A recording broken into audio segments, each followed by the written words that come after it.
Ok, alors voilà, on est de retour pour donc la présentation du boîtier. Donc le boîtier, pour ceux qui l'ont peut-être déjà vu, le voici, vous le reconnaîtrez certainement, c'est le Node 304 de chez Fractal Design.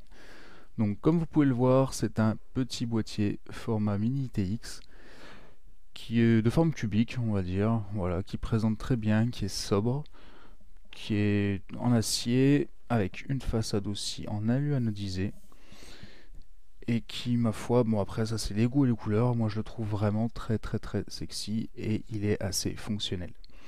Il a quelques petites particularités, donc pour ça je vais l'ouvrir et je vais vous filmer l'intérieur avec la petite caméra. Donc à l'arrière vous avez 4 vis à main que là j'ai enlevé pour le bienfait de la vidéo. Hop là, voici le capot retiré. Et je passe de suite sur la mini vue.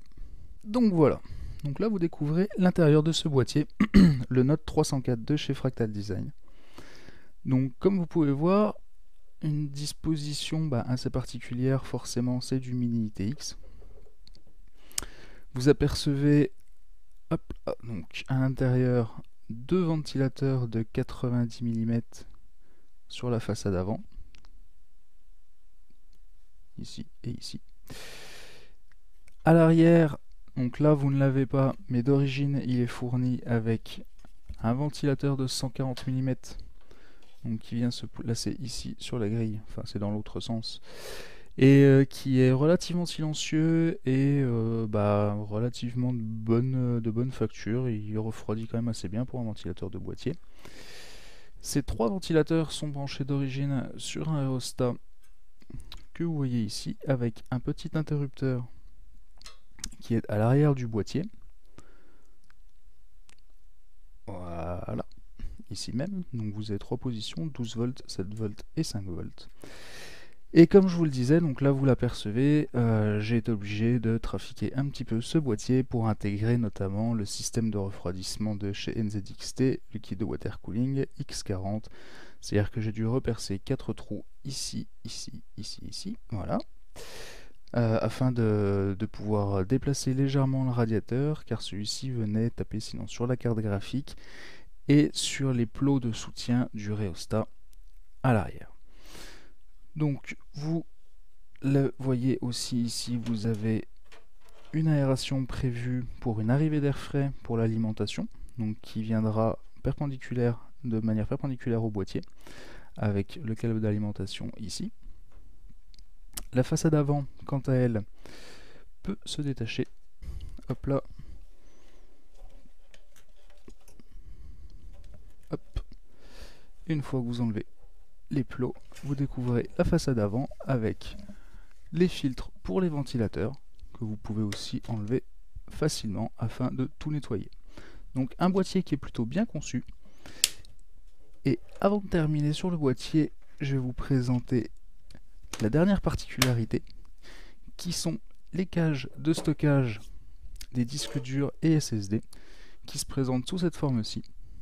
Donc vous en avez 3 fournis avec le boîtier, ce qui vous permet de stocker donc 2 disques durs par boîtier, donc jusqu'à 6 unités de stockage, lesquels sont remontés pour les disques durs sur des petits plots en silicone afin de limiter les vibrations, et pour les SSD directement fixés contre la plaque. Ces baies de stockage viennent se positionner ainsi. Voilà, donc tac. Vous pouvez en mettre jusqu'à 3. Sachant qu'elle profite notamment de l'arrivée en air frais des ventilateurs de 90 mm que je vous ai présentés en face avant. Ceux-ci viennent choper l'air via une grille sur le dessus du boîtier. Donc la troisième baie est ici, j'ai déjà monté les unités de stockage, donc c'est dans l'autre sens. Toc. Pour le montage qui va suivre dans la prochaine VOD, donc voilà, avec les 3 unités de montage stockées, ça donne ceci. Donc là vous voyez le boîtier vu de dessus. Alors il faut savoir par contre que dans le cas d'une grande carte graphique, l'unité de stockage qui est ici, donc là vous la voyez avec les autocollants, il faudra l'enlever. Vous ne pourrez en mettre que 2, donc jusqu'à 4 disques durs ou SSD, ce qui est largement suffisant pour ce type de configuration qui n'est pas voué à faire du stockage industriel.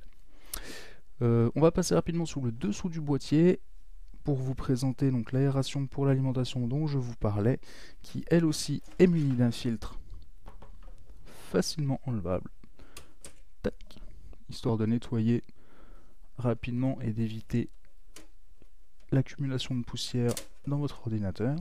Alors facilement enlevable mais plus difficilement remettable. Non, si ça va finalement. Donc un boîtier de très bon augure. Après voilà, faut avoir les besoins d'un boîtier mini ITX. Moi je vous ai proposé cette configuration polyvalente dans plusieurs buts. Pour ceux qui se déplacent souvent, c'est quand même plus simple d'avoir un petit boîtier, ça pèse moins lourd, vous mettez ça allez, dans le coffre de la voiture, ça prend pas de place. Et sinon, question d'esthétique, question de praticité aussi, quand vous n'avez pas beaucoup de place chez vous, vous n'avez pas besoin d'une tour énorme. Vous verrez notamment par la suite, lors des tests et des benchmarks du boîtier, que finalement, il souffre pas trop de la chaleur, contrairement à ce qu'on aurait pu penser. Et ma foi, c'est un très très bon boîtier que je recommande en format mini ITX. Je vous retrouve bientôt pour le montage de cette configuration. J'espère que ce teasing vous a plu. N'hésitez pas à laisser des commentaires sur Facebook, sur YouTube ou via mon mail. Donc mon mail c'est noursn00rs@hotmail.fr et pour tout le reste, je vous mets ça en lien sur la vidéo. C'était Nours pour les reviews de matos. Ciao!